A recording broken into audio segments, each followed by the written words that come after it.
Hi friends, ತುಂಬ ದಿವಸ ಆಯಿತು ಯೂಟ್ಯೂಬ್ ಚಾನಲ್ಗೆ ಬಂದು 3 ತಿಂಗಳಾಗಿತ್ತು. ಏನು ತಪ್ಪು ಮಾಡಿದ್ದೀನಿ ಅಂದರೆ, ನೀವು ಯಾರಾದರೂ ಯೂಟ್ಯೂಬ್ ಮಾಡ್ತಾ ಇರೋರು, ನೀವು ಯೂಟ್ಯೂಬ್ನಲ್ಲಿ ಐ ಡಿ ಕ್ರಿಯೇಟ್ ಮಾಡಿ ಮಾನಿಟೈಸೇಷನ್ ಮಾಡಿ ದುಡ್ಡು ಮಾಡಬೇಕಂತಿರೋರು ಯಾವತ್ತೂ ಅಷ್ಟೇ ನಾನು ಮಾಡಿರೋ ತಪ್ಪನ್ನು ಹೇಳ್ತೀನಿ ನೋಡಿ. ನಂದು 3 ತಿಂಗಳು ಡಾಲರೇ ಜನ್ರೇಟ್ ಆಗಿಲ್ಲ, ಹೋಲ್ಡ್ ಆಗಿತ್ತು. ಅಂದರೆ ಮಾನಿಟೈಸೇಷನು ಡಿಸೇಬಲ್ ಮಾಡಿದರು. ಯಾಕೆ ಅಂದರೆ ನಾನು ಏನು ಮಾಡಿದೆ ಅಂದರೆ ಲಾಸ್ಟಲ್ಲಿ ಅದು ಡಿಸೇಬಲ್ ಆಗೋ ಕಾರಣ ಇನ್ಸ್ಟಾಗ್ರಾಮಲ್ಲಿ ಕೆಲವೊಂದು ವೈರಲ್ ಆಗಿರೋ ವೀಡಿಯೋಗಳನ್ನ ತೆಗೆದು ಡೈರೆಕ್ಟಾಗಿ ಆಗಿಲ್ಲ, ನನ್ನ ಒಂದು ವ್ಯಾಲ್ಯೂ ಆ್ಯಡ್ ಮಾಡಿನೇ ಆಗಿದೆ. ಆದ್ರೂ ಅದು ಯೂಟ್ಯೂಬ್ ರೂಲ್ಸ್ಗೆ ವಿರುದ್ಧವಾಗಿದೆ ಅಂತ ನನ್ನ ಒಂದು ಚಾನಲ್ನ ಡಿಸೇಬಲ್ ಮಾಡಿದ್ದಾರೆ. ಸೊ ಅದಕ್ಕೋಸ್ಕರ ನನಗೆ ಅನುಭವ ಆಗಿದೆ. ಸೊ ಬೇರೆಯವ್ರಿಗೆ ಆ ಥರ ಡಿಸೇಬಲ್ ಆಗಬಾರ್ದು ಅಂತ ನಾನು ವಿಡಿಯೋ ಮಾಡಿ ಹೇಳ್ತಾ ಇದ್ದೀನಿ.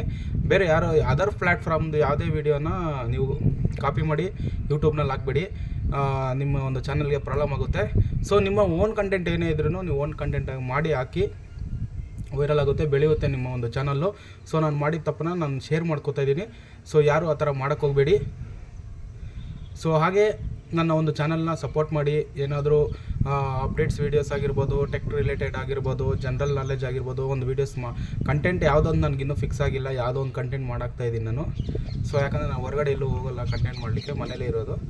ಜಾಬ್ ಮಾಡ್ಕೊಬಂದು ಮನೇಲಿ ಏನಾದರೂ ಒಂದು ವೀಡಿಯೋ ಇದ್ದರೆ, ಕಂಟೆಂಟ್ ಇದ್ದರೆ ಅದ್ರ ಬಗ್ಗೆ ಮಾಡ್ತಾ ಇರ್ತೀನಿ. ಸೊ ನನಗೆ ಯಾವುದಾನ ಒಂದು ಕಂಟೆಂಟ್ ಸಿಕ್ಕಿದ್ರೆ ನಿಮ್ಗೆ ತಿಳಿಸ್ತಾ ಇರ್ತೀನಿ. ಒಳ್ಳೆ ನಿಮಗೆ ಯೂಸ್ ಆಗೋವಂಥ ವೀಡಿಯೋಗಳೇ ಮಾಡ್ತಾ ಇರ್ತೀನಿ.